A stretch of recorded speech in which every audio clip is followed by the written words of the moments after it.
घने बादलों से ढकी रात थी। तेज बारिश हाईवे को भिगो रही थी। सड़क पर बस गाड़ियों के टायरों की तेज चरमराहट थी और बीच में भागता हुआ एक आदमी।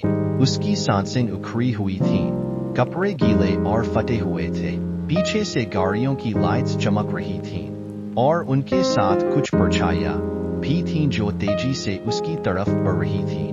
वह एक बार पलटकर देखता है। 3 आदमी गाड़ियों से उतर रहे हैं। हाथों में छड़ियां और चाकू चमक रहे थे।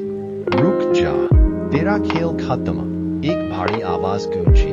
तेरा खेल खत्म, एक भारी आवाज गूंजी। आदमी ने डर से अपनी रफ्तार और बढ़ा दी। उसकी आंखों में घबराहट थी, लेकिन उसके कदम तेज थे।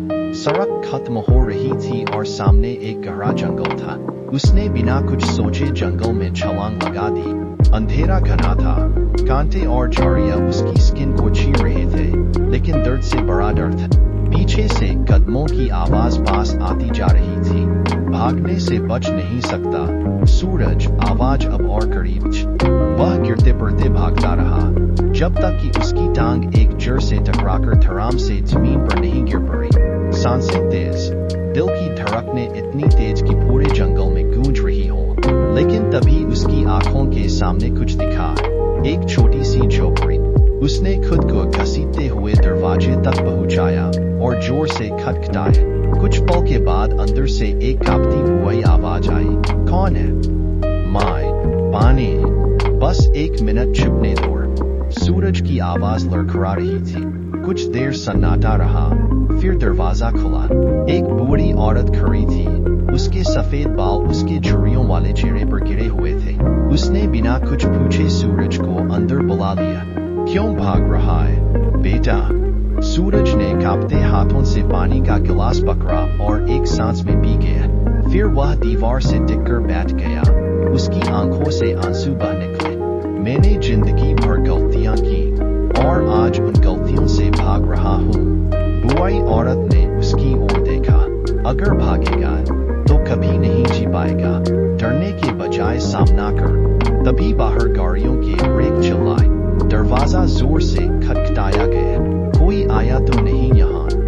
बाहर से वही भारी आवाज आ।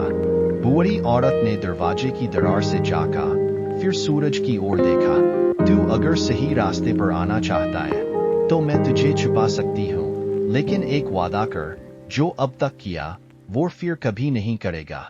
सूरज की आंखों में आंसू आ गए। वादा करता हूँ माँ, अब वो सूरज नहीं रहूंगा जो अंधेरे में खो गया था।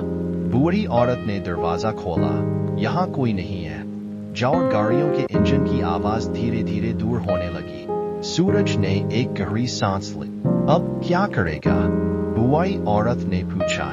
सूरज पहली बार शांत था। उसने बाहर देखा। आसमान साफ हो रहा था, बारिश थम चुकी थी। अब जो जिंदगी ने दिया है उसे सही तरीके से जीऊंगा, अब और नहीं भागूंगा। उसने बाहर कदम रखा, लेकिन इस बार भागने के लिए नहीं, एक नई शुरुआत के लिए।